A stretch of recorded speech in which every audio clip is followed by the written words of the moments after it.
Welcome everyone to iAfrica Media, the biggest media platform for all things eye care on the African continent. I'm your host, Obi Malope, all the way from South Africa.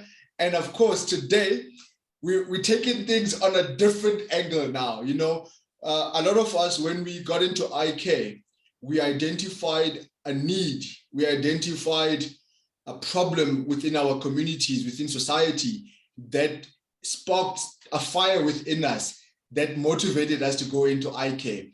As time goes by, some of us tend to focus more on the academic side, some of us tend to focus more on the clinical side of things, and a whole lot of people tend to focus more on the business side of optometry.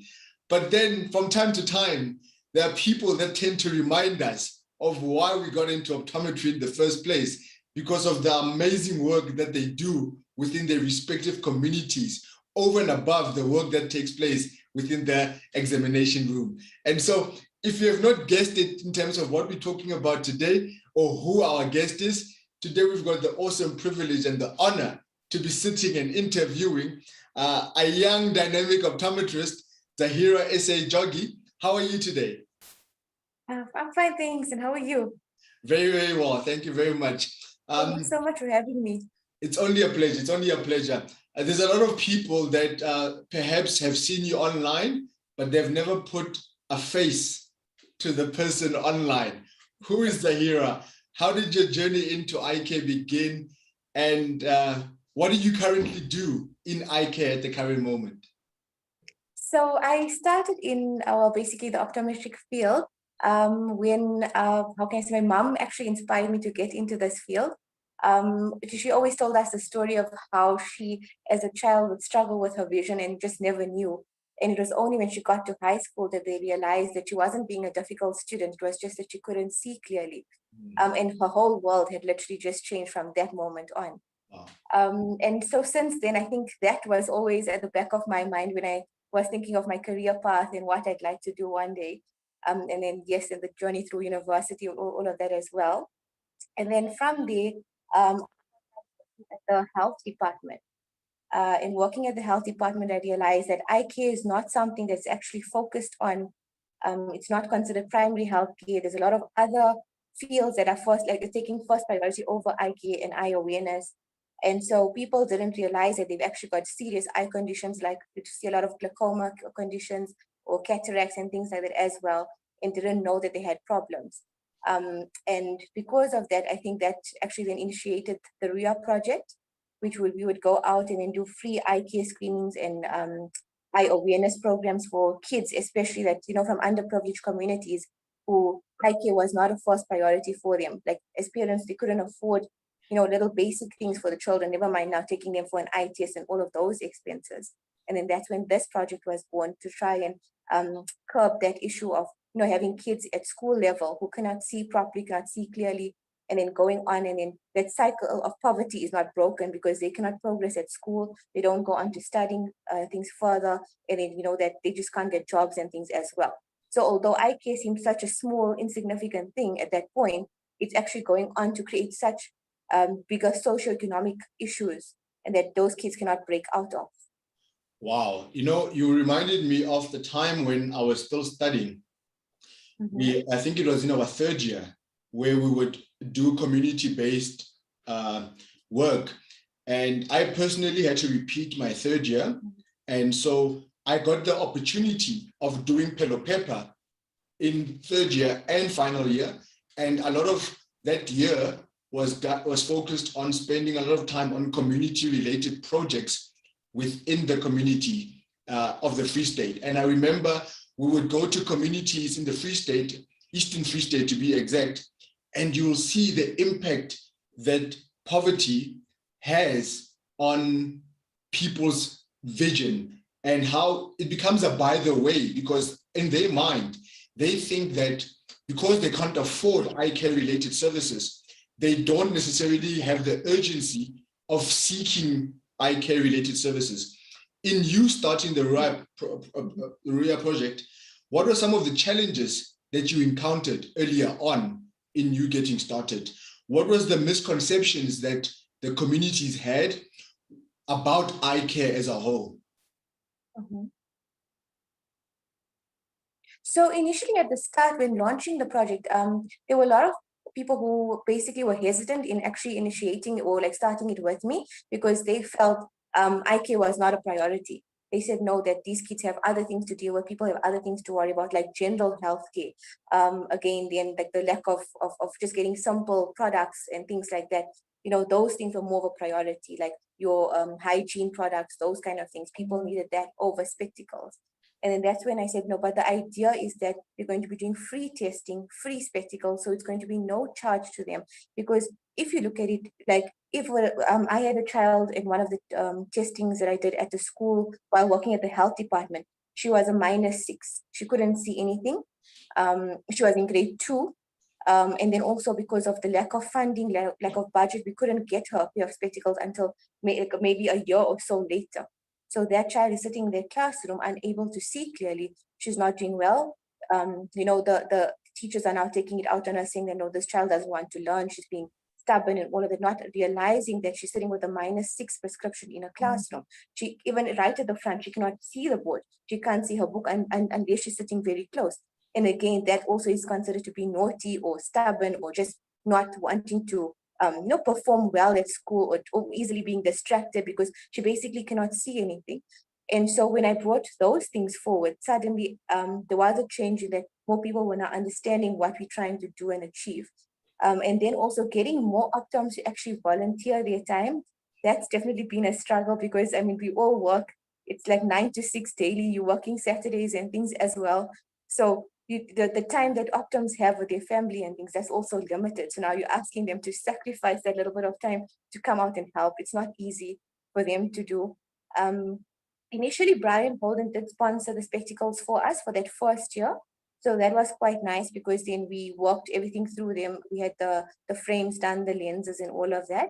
And then once IMASA, the Islamic Medical Association of South Africa, they then took over and adopted the project. Now we have a lot more funding in terms of getting spectacles, more equipment so our screenings can be more efficient, and then also doing the spectacles and lenses and things from their side. So at the start, it was a lot of like people were hesitant in the sense that they said it wasn't a priority. They didn't see eye care as being a priority. But now, as we're going along, creating that awareness as we go through, more people are now trying to, make the time to volunteer, or even if they can't, then actually sponsor some items like the frames and all of that, which makes it a lot easier in terms of us now, being able to provide the kids or even the elderly with good spectacles and good things going forward. Wow, that is absolutely incredible. How are you educating the patients that are getting these services from you guys? And how long have you been running? That's the second part. So the first part is how are you educating the community? Secondly will be how long have you guys been running? And has it gotten to a stage yet where they're coming back for their repeat prescriptions with the eyewear glasses that you had given them before? So what we actually started from the beginning is because we found that if you're going to a kid's home or kids facility and all of that as well, that they couldn't get transport to come to you as to come to the practice because there's maybe 60 kids or 80 kids. Okay. So we would go then to the premises itself.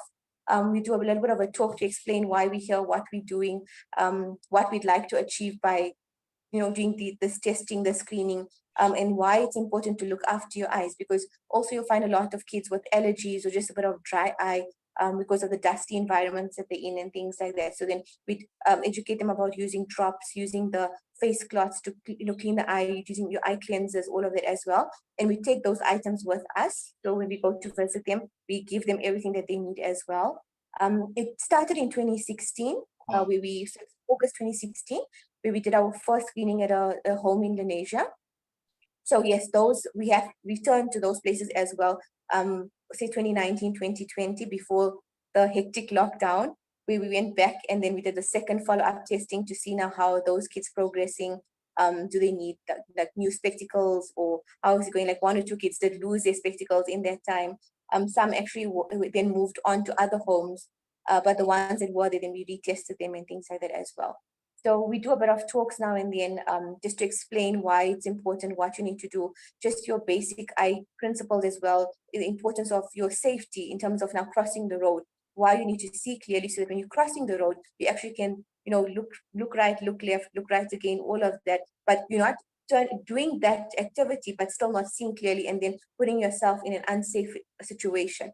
So all of that is incorporated in our talks and things as well, that you're getting an idea of why it's important to test your eyes, why it's important to have your spectacles. And besides that, also just your general eye cleanliness, eye hygiene, washing the face, using your warm compression and all of that, your drops in situations where there's a bit of severe allergy, all of those things together. We're giving you a holistic approach to eye care and how it relates to the rest of the body, to your safety and all of that as well. Wow. Besides, that is absolutely incredible. Besides the high scripts that you would find in a lot of these kids or a lot of these communities, what are some of the common conditions that you tend to pick up that you would not necessarily identify on a regular basis in your typical optometric practice? So definitely a lot of vernal conjunctivitis. We see that especially more in the rural areas because with the environment and things as well. One or two cases where we did find that there was some indication of pathology where we weren't sure what exactly it was. So we referred them because we also have an ophthalmologist on board now as well. So we referred our ophthalmologist who then handled the case. There was a case of I think a premature baby who's now in one of the facilities who had amblyopia and things like that as well.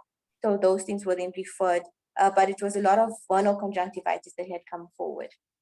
You find that in certain communities, a young child wearing a pair of glasses is frowned upon. When they get back to the school, kids will laugh at them to say you're wearing glasses, or at least that's what used to happen 10, 15 years ago when I was doing community outreach related work. Do you find that is still a challenge, or have kids nowadays become more accepting of each other wearing a pair of glasses? So mind you, the funny thing is that I think at the start of it, yes, it was the kids where you'd find they wanted to were hesitant to wear the spectacles, where to really convince them as to why they needed to wear it. But now, a few years later, we're finding that maybe there's 10 or 15 kids in the class with spectacles. Suddenly, the ones who don't need also would like a pair because they want to fit in. So it has definitely changed from what we was before. Yeah. Very, very interesting. Even in the private testing room, I'd find a lot of kids coming forward where they convinced that they need the spectacles because their 10 friends have it or their 5 friends have spectacles, even though they don't need anything. So yes, it has changed a lot.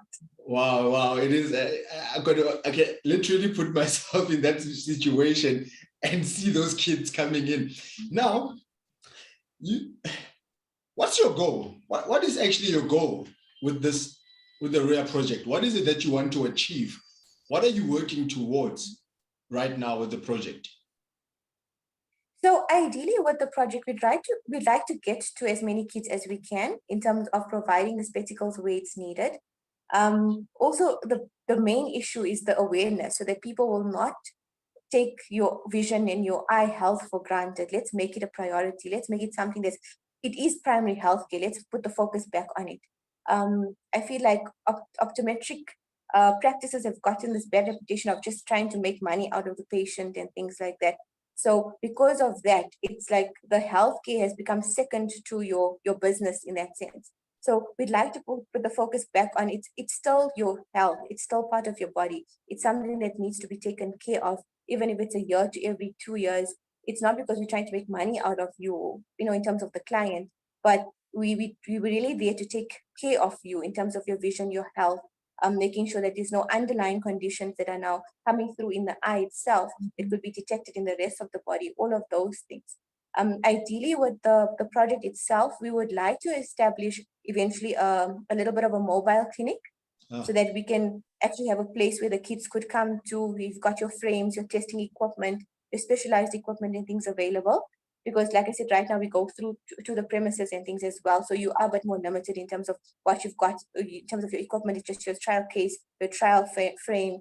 We do take an auto refractor, but it's not so accurate as we'd like it to be. So by establishing the little clinic that we have, we can move with that mobile clinic. You've got your frames that are nicely displayed so the kids can choose from. You've got your better equipment to do efficient testing and things like that as well. Wow, very, very interesting. And in terms of how can optometrists get involved with where the project is at the current moment and where you would like to take it? How can, number one, more optometrists get involved? If an optometrist is watching this right now and they're thinking to themselves, okay, I've always wanted to get involved in more community outreach programs, but I did not know where to start. And I feel like I don't want to do it myself, but I want to be part of an institution or an organization, a nonprofit organization that's already doing it, already has a database, a network, a community that they've identified and where they can get involved. What roles or need exist right now where optometrists can come and be part of this amazing project that you're running? So right now, in terms of the optometrists rather that we require, it'll be more to volunteer their time. So for example, like we've got our screening day coming up on the 10th of October. We'll be going out to an old age home. There's about 32 residents that we're screening from there. So for that day, we would like to get more optometrists involved so that they could volunteer their time to help us get through the screenings and the testings on that day. So we get to see more people as we, in terms of like getting to see more people as much people as we can on that day. Wow. That's the way. Guys, we're still continuing with the interview, but contact details, because you mentioned it right now in terms of there's a project coming in now in a few days' time, and someone who has got the time available to get involved. Where can people reach you? So they're most welcome to WhatsApp me. I will give you my number as well. Okay. It's 083 788 0331. Alternatively, they could always send me a message on our Instagram page. It's at the Ruya Project, all small alphabets. Fantastic. I'm fully convinced that you will get optometrists who will participate and get involved not only on the upcoming event, but on future projects that are going to be done by you guys. Because I could imagine that now that there are less restrictions as a result of the COVID-19 pandemic, more and more things are opening up. It gives you guys the ability and the access to various type of communities initiatives that you initially would have not had over the last 18 to 21 months. So I'm super excited to see what the future looks like for you guys and your project. Now, when you're not busy with the Ruya project, how is your working environment currently different from your passion for making a difference in communities? How is your typical day like in practice? What type of, are you focusing on general optometry? Is there a particular area of interest that you tend to gravitate towards within the practice? What's your setup like at the current moment? So at the moment, I had a little one about, say, a year ago. So she's about 15 months old. So since then, I have just been locuming. Because of the whole COVID situation and things, I haven't been quite ready to go back full time. But I locum at Toga Optical in 4 Ways More. So just a few weekends here and there, weekdays here and there as well. So it's quite nice. Like I have been working there full time before now, just say for a year or so I've been locuming. So it's not too bad. I get my time at home and then time at work as well. But when I am working at the practice, I like to do more of the pediatric testing and all of that, it's a bit more specialized. Some days are better than others where you have, your easier cases, and some where you have to refer them for the cycloplegic refraction, or you can see they're definitely malingering in that chair, but it is quite fun. Now that you brought it up by highlighting that under normal circumstances, when you are in practice full time, you gravitate towards the pediatric side of things. Obviously, you are fortunate enough to have all the necessary equipment that you need, technology that you need. When it comes to community involvement and the provision of eye care related services, where you've got less equipment available for you to be able to deliver the services that you need, how difficult is it for you when you have to make that shift from the people in private practice are getting this type of service, and now you go into the less privileged communities, and you now need to provide the same quality of standard eye care services, but you might be limited with regards to the resources that are available for you. How do you constantly make that shift back and forth? And is it very difficult for you to do so? The change. So at the moment, we actually have a pediatric autorefractor that was sponsored by one of another, basically a partner project from Ladysmith. So we take that when we go on screening. So that's made it a lot easier, because now with that, it does the binocular alignment testing and things like that as well. Then we also take our own color vision test. We take our stereo test. So even though the environment may not be optimal, we try to make it as best we can. So we'll use a room where we can darken the environment a bit, do our testing in there, make sure doing our ophthalmoscopy. It's more trial frame refractions, but because coming from the clinics at the Western Health Department, we were quite used to that. So I think we became more proficient in the trial frame refractions. So that quality has been carried on in terms of that. Like I said again, then when any issues were identified, we have the ophthalmologist on board who we can refer to, so those kids can get the treatment that they need. It is more limited in terms of the frames. I mean, we don't have that access to maybe your very fancy frames. But recently we did a bit of a fundraiser where we asked people to donate whatever frames that they could. And a lot of optometrists from Cape Town and things have actually sponsored brand new brand frames for the kids and things like that as well. So now going forward, we will actually have better choices for kids to choose from. Even our equipment, we are doing a fundraiser of about 250,000 Rand to purchase a tonometer, more specialized charts like your Lear symbols, all of those things.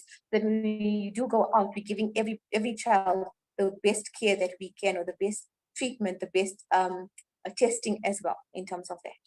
Wow, I like your response, because a few weeks ago I got the privilege of talking to one of the head of the departments at University of the Free State, Professor Rasengani, and she was telling me that they would do outreaches with the kids, and the department will have all this fancy equipment, and as optometry students tend to rely on the latest equipment in performing the eye examination. And when they do the outreaches, she was telling me that she wants to go old school. Because when you go old school, your clinical competency skills get trained more with old school techniques that you would implement or employ. And that gives you the chance of becoming a better optometrist going forward, so that when you do have all the technology, all the diagnostic procedures that are available now, you're not reliant on them. Exactly. But, yes. So I like your approach, in the sense that you're not seeing it as a limitation. You're seeing it as, this is what this patient needs. And with the resources that I have available right now at my disposal, we're going to ensure that we give this person the best eye care related service that they deserve, irrespective of the resources that they have within them. So kudos to you, because that inspires me to always think that, you know what, things might not be what we want them to be. Circumstances might not be as ideal as we would love them to be, but the job needs to get done at the end of the day. And I think with community related work, it stretches you. It stretches you in terms of why you're doing what you're doing, how you are making a difference, and the impact that you are making in that particular person or community. It's so tangible that you cannot remain the same as a person. So the question then that I have for you is, what inspires you then? What keeps you having this energy? What keeps you motivated? What keeps you wanting to contribute more, as compared to being frustrated with, here's the need, here's the supply, and your energy levels need to be there because people will pick up from your energy. So how do you keep ensuring that you are operating here all the time the way you have been the past couple of years? I think when I started working and things, I always developed the ethic of, if you want something done correctly and well, you do it yourself. And so that's pushed me to keep doing it. So even though like you're saying, you've got all the equipment and things available, So that also goes back to, I think, our UJ training, where we were shown this is all the fancy equipment that you get, but you're not allowed to use it. You have to go back to make sure in a situation where you don't have that equipment, what are you going to do? Think out of the box, get your work done, because at the end of the day, your main priority, you are an optometrist. You have taken that responsibility of, I need to take care of this person's eyes, this person's healthcare in terms of what I know, in terms of what I've studied. So that responsibility, it's there for us all. We all said, when we wanted to study this course, we committed to that. This is what we want to do. We are now taking responsibility for this. So if we don't go forward and if we don't make the difference in our communities, then who is going to do that for us? I mean, I always think of it in terms of, if my mom was one of those grannies that, or one of those ladies or one of those kids in that environment where they were just completely neglected, it was never taken care of, it was never identified, what would have happened to her? What would have happened to the rest of us? So the moment, if there's somebody that's coming in an environment where you know that I need to charge a certain amount, or I need to do this, or whatever it is, but my priority is that I need to see this as my mother, my father, my brother, my sister. If this is my family member coming in, am I going to rub them off? Am I going to give them the healthcare they deserve? Or am I going to say, I don't have the equipment available, I can't do, this is the maximum I can do? And the next step, basically now, whatever it is, it's your problem, you deal with it. Am I going to have that mindset? What am I going to do now that's going to make the change in this person's life? Because here's a little child of maybe 6 or 7 who can't see very well. Am I going to give them the spectacles that they need based on the care that I can provide? Or I'm going to say, I don't have the equipment, I can't do it, you go sort yourself out. What's going to happen? What life path now is that child going to have? Are they going to become somebody successful? Maybe 20 years down the line, they'll think of me, maybe they won't even remember me. But are they going to become somebody successful in terms of now they have changed their cycle, of maybe they've come from poverty, or they've come from this underprivileged community, but they broke through, or they broke out of it because of the opportunities they were now given? Or are they going to be shunned or not taken care of? And then that continued cycle, they continue to repeat, where their children are still stuck in that same environment, where they also cannot then progress. I do a lot of interviews. I meet a lot of people. I go to a lot of practices. I do a lot of staff trainings. I do a lot of stuff.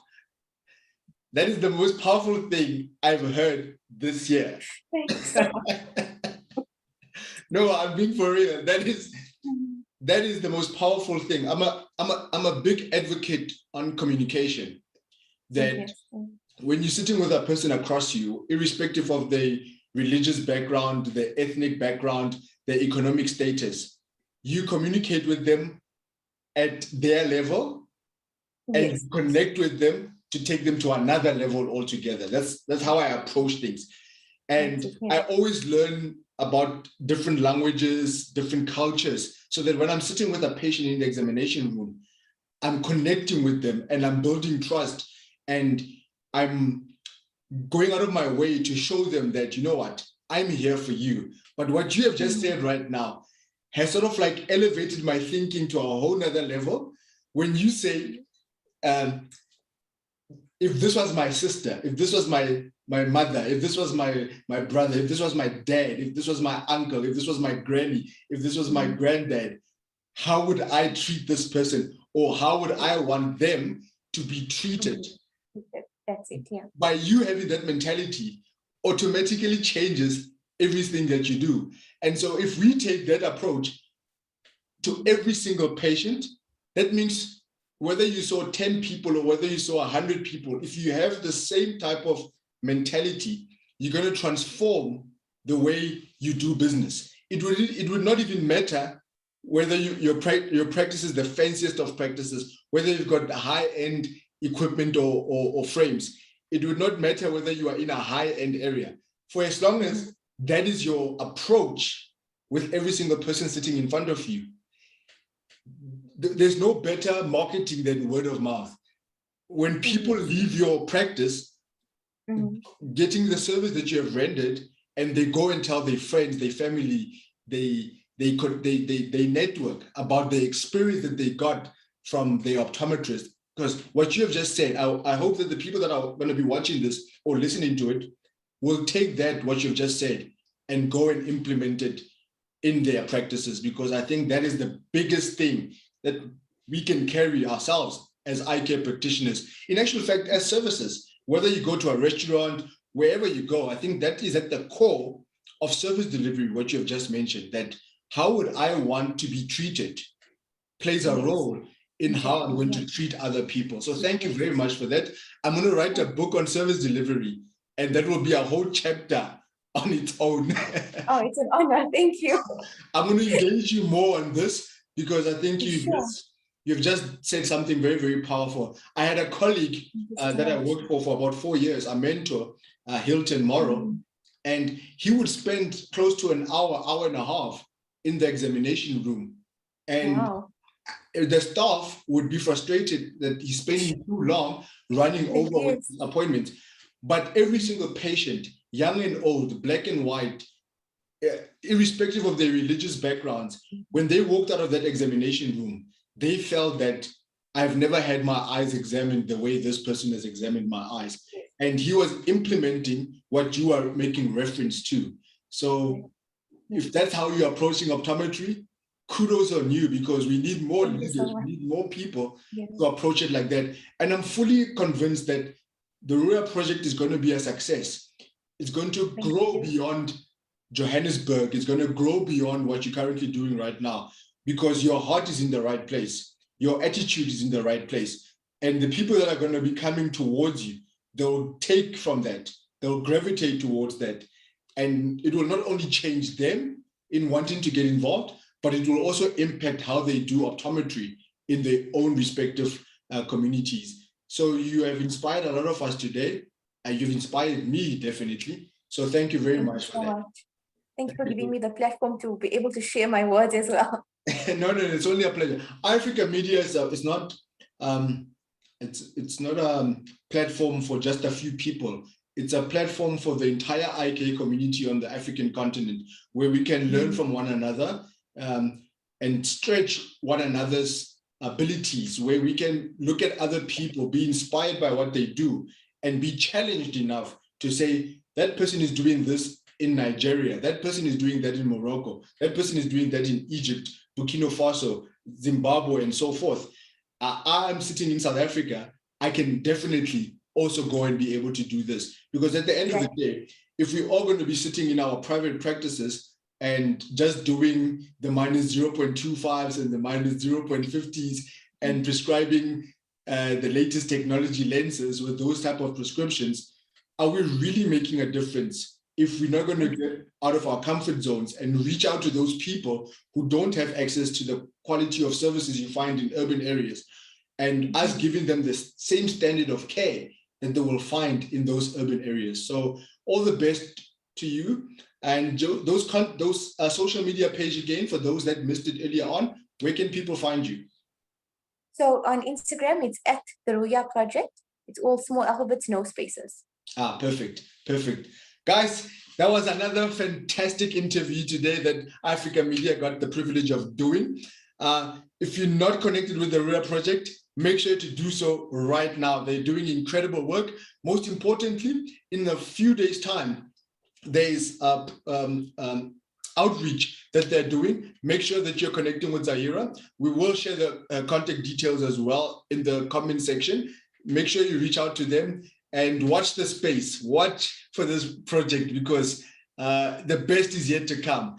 Until we see you guys again, until we're connecting with you guys again, stay tuned, stay connected with Africa Media across all social media platforms, and do reach out to us wherever you are, whichever country you are based in. We would love to connect with you and learn more about eye care in your continent.